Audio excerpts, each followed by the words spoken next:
भारत पाकिस्तान जो न पाणी रोके सघे थो ऐं न ई उन जो रुख मोड़े सघे थो। भारत तरफ़ां पाणी रोकण जंग जो ऐलान तसवुरु कयो वेंदो, पंहिंजे हिसे जे पाणी जो हिकु फोड़ो बि कंहिंखे न ॾींदासीं। Pak Bharat military to military ceasefire ठीक हली रहियो आहे, पर भारत जी सियासी क़यादत खे हज़म न पियो थिए। को पाकिस्तान खे मेरी अख सां ॾिसण जी ज़रूरत नथो करे सघे। पहलगाम वाक़े खे बहानो बणाए भारत जेके क़दम खयां असांजे ख़िलाफ़ खयां, असां बि ईअं ई जवाबी क़दम खयां। सिंध तास मुआहिदे जी मुअतली जे बदिले असां भारतीय उॾामुनि लाइ पंहिंजूं फ़िज़ाऊ हदूं बंदि करे छॾियूं।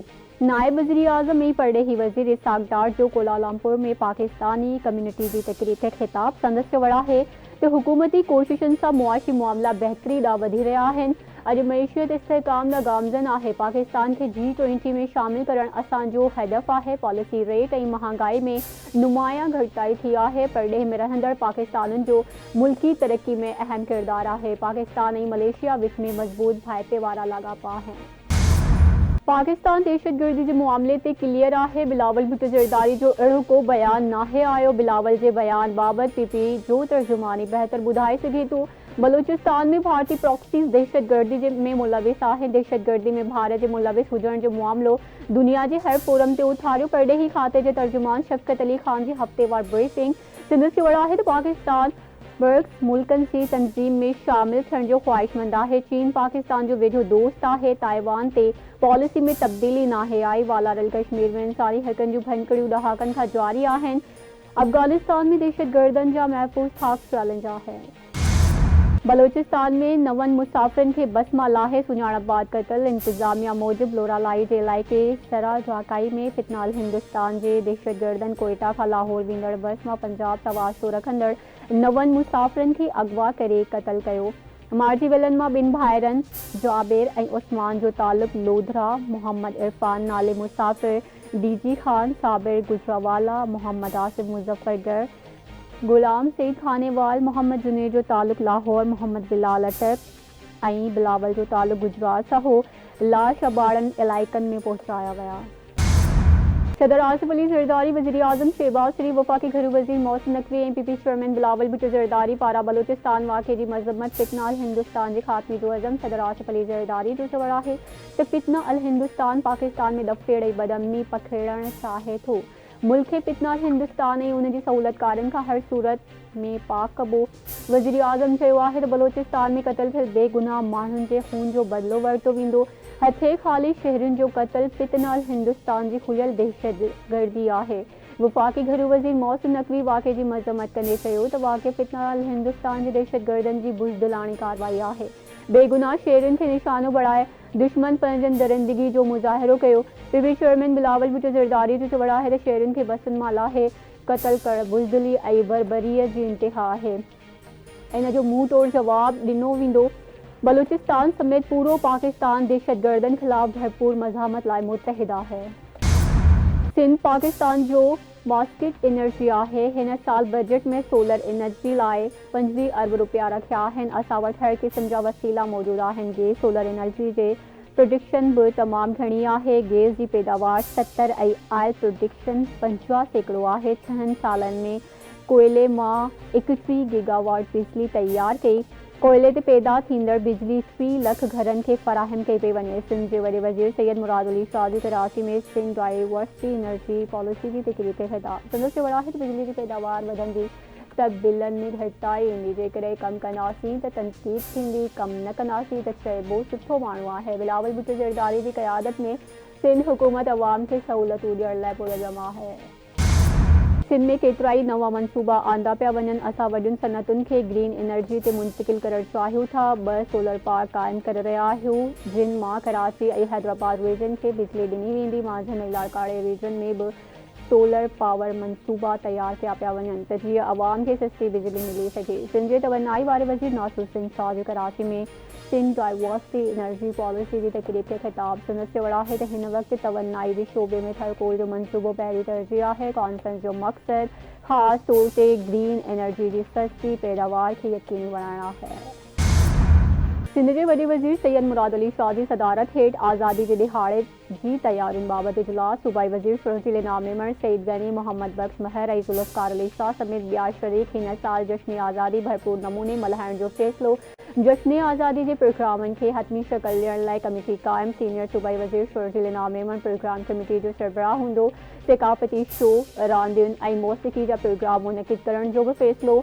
वॾे वज़ीर जो चवणु आहे त जश्न आज़ादी जे हवाले सां तक़रीबूं मुनक़िद कयूं वेंदियूं। अहिड़ा प्रोग्राम बि कया वेंदा जंहिं सां हथियारबंद फ़ौजनि खे ख़राज तहसीन पेश थिए।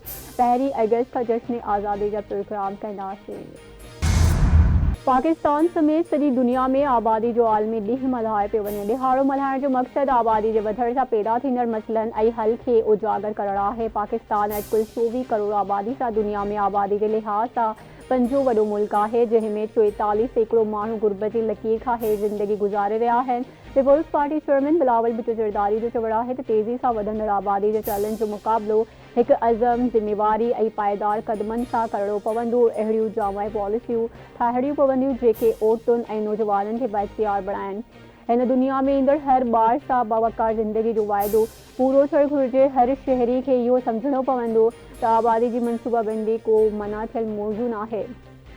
ख़ातून अवल PPMNA आसिफा भुट्टो ज़रदारी पारां सॼे मुल्क जी आवाम, ख़ासि तौरु औरतुनि, ॿारनि ऐं नौजवाननि जी सिहत, इज़त ऐं उन्हनि खे बाइख्तियार बणाइण लाइ क़ौमी सतह ते नए अज़म जो मुतालबो। संदसि चवणु आहे त इन ॻाल्हि खे यकीनी बणाइणो पवंदो त हर माउ सिहतमंद, हर ॿार महफ़ूज़ हुजे ऐं हर ख़ानदान खे तरक़ी करण जो मौक़ो मिले। हीउ सिर्फ़ु तरक़ी जो मामिलो नाहे पर इज़त, बराबरी ऐं इंसाफ़ जो मामिलो आहे।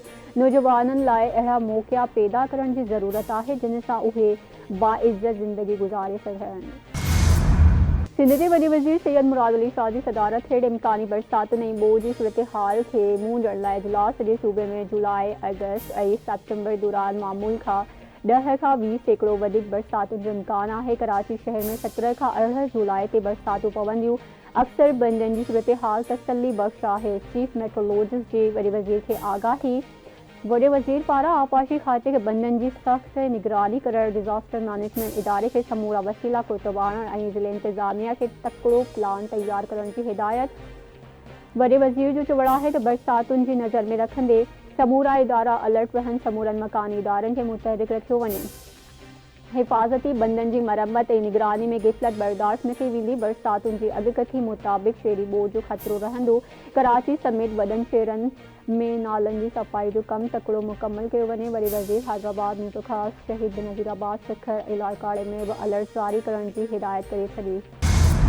इंडस बैराज ते फिज़िबिलिटी स्टडी लाइ हॉलैंड जे कंसल्टेंट सां सलाह मशवरा। सिंध जे आबपाशी सेक्रेटरी जी सदारत हेठि इजलास। वापदार में PEAF इजलास में शिरकत कई। महसूस डेल्टास ऑफ हॉलैंड इजलास में ऑनलाइन शिरकत कई। ॿिन्ही कंसल्टेंट्स जामा मास्टर प्लान पेश कयो। मास्टर प्लान जो मक़सदु अहम चैलेंजिस खे मुंहुं ॾियणु आहे, जंहिंमें सिंधु दरिया जे चैनल में समुंड जो पाणी दाख़िल थियणु शामिल आहे। आबपाशी खाते समेत समूरा स्टेक होल्डर्स सिंध बैराज मंसूबे जी फिज़िबिलिटी रिपोर्ट जो ड्राफ्ट तयारु कंदा। इजलास में फ़ैसिलो।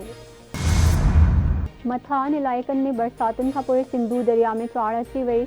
गुड्डू बैराज वटि नंढी ॿोॾि बरक़रार। गुड्डू बैराज वटि वधीक 12,000 क्यूसिक पाणी जो इज़ाफ़ो। मथां वेकिरो 2,69,888 क्यूसिक ऐं हेठां वेकिरो 2,29,446 क्यूसिक रिकॉर्ड। सिखर बैराज वटि पाणी जी सतह में 34,000 क्यूसिक इज़ाफ़ो थियण बाद मथां वेकिरो 1,70,720 क्यूसिक ऐं हेठां वेकिरो 1,18,050 क्यूसिक रिकॉर्ड। कोटरी बैराज वटि 11,000 क्यूसिक इज़ाफ़ो थियण बाद मथां वेकिरो 60,108 क्यूसिक ऐं हेठां वेकिरो 19,123 क्यूसिक रिकॉर्ड। लियारी में इमारत किरण वारे केस में गिरफ़्तार जवाबदारनि जो 3 ॾींहनि जो जिस्मानी रिमांड मंज़ूर। जवाबदारनि में इमारत जो मालिक, सिंध बिल्डिंग कंट्रोल अथॉरिटी जा ऑफिसर शामिल। पुलिस शुरूआती जांच रिपोर्ट जुडिशल मैजिस्ट्रेट जी अदालत में जमा कराए छॾी। SPCA जे 6 डायरेक्टर समेत 14 ॼणा जवाबदार करार। अदालत में पेश थियल जवाबदारनि में अब्दुल रहीम, आसिम खान, आसिफ रिज़वी, इरफान नकवी, जरगाम हैदर, इशफाक खोखर, फ़हीम सिद्दीकी, ज़फ़र इक़बाल, ज़ुल्फ़कार शाह, जमील यूनस खान ऐं फ़हीम शामिल। कराची जे डिफेंस स्पेस 6 मां घरंजा अदाकारा हुमेरा असगर जो लाश हथ अचण वारो वाक़ियो। शुरूआती पोस्टमार्टम रिपोर्ट जारी। पोस्टमार्टम में चयो वियो आहे त हुमेरा असगर जो मौत 8 खां 10 महीना अॻु थियो। अदाकारा जे जिस्म जी का बि हॾी टुटल न हुई। अदाकारा जो लास्ट डीकम्पोज़िशन जी आखिरी स्टेज ते हो, वार ऐं शर्ट जा टुकड़ा कीमियाई मुआइने लाइ मोकिलिया विया आहिनि। अदाकारा हुमेरा अस्कर जी मौत वारे वाक़े जो केस दाख़िल कराइण लाइ एडिशनल डिस्ट्रिक्ट एंड सेशन जज ॾखण जी अदालत में दरख़्वास्त दाख़िल। SSP ॾखण ऐं SHO गिज़री खे धुर बणायो वियो। अदालत जुरियुनि खां रिपोर्ट तलब करे वरिती। 16 जुलाई ते रिपोर्ट पेश करण जो हुकुम। दरख़्वास्त गुज़ार मौक़िफ़ इख्तियार कयो आहे त अदाकारा जो मौत फितरी न पर हिकु क़त्ल आहे। मलीर में सिटी थाणे जी हद में रोड हादसे में वकील फोत थी वियो। मलीर बार एसोसिएशन जो मेंबर नदीम हैदर सर मज़दा जो टक्कर लॻण सबबि ज़िंदगी जी जंग हाराए वियो। पुलिस मज़दा जे ड्राइवर खे हिरासत में वठी छॾियो। वकील बिरादरी पारां ॾुख जो इज़हार।